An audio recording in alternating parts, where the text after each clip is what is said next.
ભ્રષ્ટાચારની તપાસ થવી જોઈએ, જે બાબતે યોગ્ય તપાસ નહીં કરવામાં આવે તો અમે કોર્ટમાં જઈશું તેમ તેઓએ જણાવ્યું હતું. ભારતીય જનતા પાર્ટીનો દિલ્હીથી લઈને આમોદ સુધીનો ભ્રષ્ટાચાર ખુલ્લેઆમ આવી ગયો છે. ઓન પેપર છે.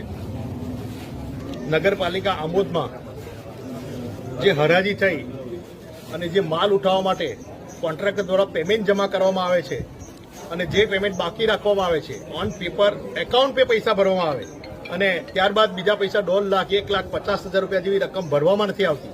એ ભ્રષ્ટાચારોમાં ભારતીય જનતા પાર્ટીના આગેવાનોને સાચવવા માટે આ પૈસા રાખવામાં આવે છે અને અમારા આ કાર્યકરો, અમારા નગરપાલિકાના ચૂંટાયેલા સભ્યો, વિરોધ પક્ષના તમામ સભ્યો ભેગા થઈ વારંવાર રજૂઆત કરે છે, છતાં પણ આની કોઈ તપાસ ના થાય અને બધું ભીનું સંકેલવામાં આવે. ભારતીય જનતા પાર્ટીના ભરૂચ જિલ્લાના ધારાસભ્યથી લઈને આગેવાનો ભીનું સંકેલવા માટે સતત પોલીસ સ્ટેશનથી લઈ સીઓથી લઈ બધાને દબાવવાનો પ્રયત્ન કરે.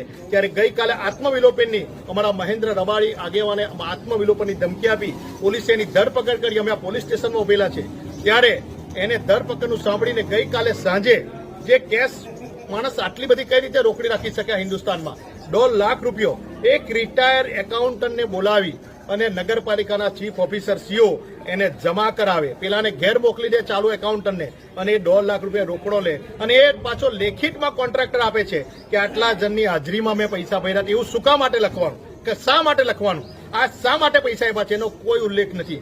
અને રોકડા 1,50,000 કઈ રીતે હાથમાં સિલક રાખી, 1,50,000 નગરપાલિકાએ રોકડા કઈ રીતે સ્વીકાર્યા, આ ભ્રષ્ટાચારની તપાસ થવી જોઈએ. અને આ ભારતીય જનતા પાર્ટી તમામ જગ્યાએ તમામ પોલીસ સ્ટેશનમાં દબાવીને ભીનું સંકેલવાનો પ્રયત્ન કરે છે. અમે કોર્ટમાં જઈશું અને કોર્ટમાં બી કાર્યવાહી નહીં આપે તો આ આમોદ નગરને બંધ કરાવી દઈશું. પણ આ ખોટો ભ્રષ્ટાચાર કોઈ સંજોગોમાં કોંગ્રેસ પક્ષ સાફી નહીં લે.